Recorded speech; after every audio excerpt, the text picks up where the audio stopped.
데살로니가후서 3장 1절에서 18절까지 말씀을 살펴보도록 하겠습니다.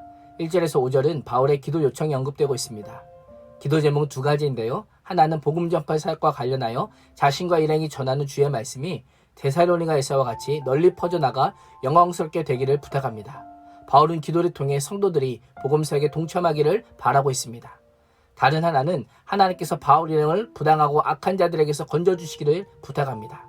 어디서 많이 본 기도 제목이죠? 우리가 선교사님을 위해 기도하는 기도 제목입니다. 복음의 최전선에서 복음을 전하는 자들에게 공동체의 기도는 무엇보다도 비교할 수 없는 큰 힘이 됩니다. 우리가 성도로서 복음 사역을 위해 함께 기도할 수 있는 귀한 동역자가 될 수 있기를 축복합니다. 기도를 부탁한 바울은 3절과 4절에서 신실하신 주님께서 데살로니가 성도들의 믿음을 굳건하게 하시고 악한 죄로부터 지켜주실 것이라고 하는 격려와 함께 성도들에 대한 자신의 신뢰를 밝힙니다. 4절에 보면 확신의 근거가 무엇입니까? 주님입니다. 바울이 데살로니가 성도들을 신뢰할 수 있는 이유는 친분이나 정 때문이 아니라 신실하신 주님께서 그들을 견고하게 지켜주실 것이 분명하기 때문입니다. 데살로니가 성도들의 현실은 녹록지 않았습니다. 핍박과 박해는 계속되지만 바울은 주께서 하나님의 사랑과 그리스도의 인내로 이끄심을 확신하며 기도하고 있습니다. 그렇습니다. 구원은 우리에게 달린 것이 아니라 하나님께 달려 있습니다. 하나님께서 친히 우리를 굳건하게 하시고 지키실 것입니다.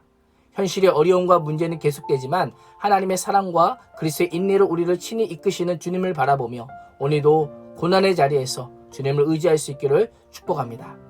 6절에서 바울은 편지의 두 번째 주제를 언급합니다. 주의 날에 대한 가르침을 오해한 몇몇 성도들은 삶이 무질서했습니다. 또한 바울이 가르쳐준 전통과 명령에 반대하고 전통을 따르기를 거부하며 권위에 복종하지 않는 자들이 있었습니다. 바울이 가르쳐준 전통은 수고하고 애씀으로 자신의 생기를 스스로 꾸리는 것이었습니다. 바울도 복음을 전하는 대가를 받을 권리가 있었음에도 불구하고 직접 애써 주야로 일하였습니다.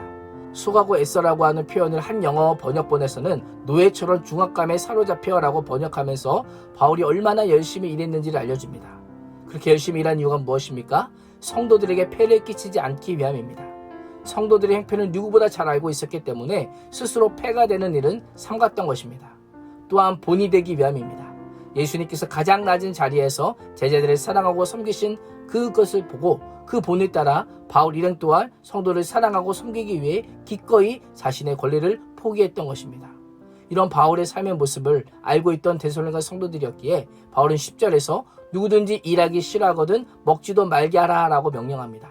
당시에는 가난한 사람들이 부한자들의 후원을 받아 살아가는 제도가 있었습니다. 이 제도를 악용하여 일할 수 있음에도 부자들의 도움을 받고 노는 자들이 있었던 것입니다. 정치하는 부자들의 도움을 받은 자들은 그들의 환심을 사기 위해 그들을 지지하는 발언을 함으로 일만 만드는 경우도 종종 있었습니다. 이런 소식을 들은 바울은 그런 자들에게 조용히 일하여 자기 양식을 먹으라고 명령합니다. 한번 생각해 보십시오. 교회 내에 게으르게 일도 안 하고 남의 일에 참견이나 하면서 일만 만드는 사람이 있다면 그 사람을 돕고 후원하고 싶은 마음이 들까요? 들지 않을까요? 들지 않았을 겁니다. 성실하게 사는 사람은 일하지 않고 후원을 받고 사는 자들을 보면서 삶의 의욕을 잃고 낙심할 수 있었을 것입니다.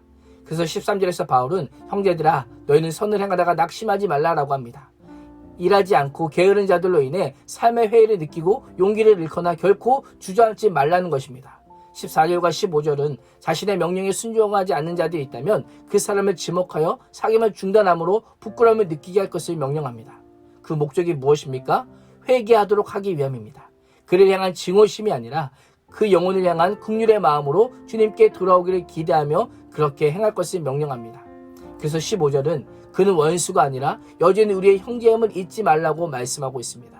마지막 16절에서 18절은 데살로니가 성도들을 향한 바울의 축복입니다. 데살로니가 교회 내외 외부적으로 큰 어려움이 있지만 바울에게는 하나님께서 함께 하시는 교회라는 큰 확신이 있었습니다. 이에 바울은 하나님께서 평강 주시기를 간절히 축복하고 있는 것입니다.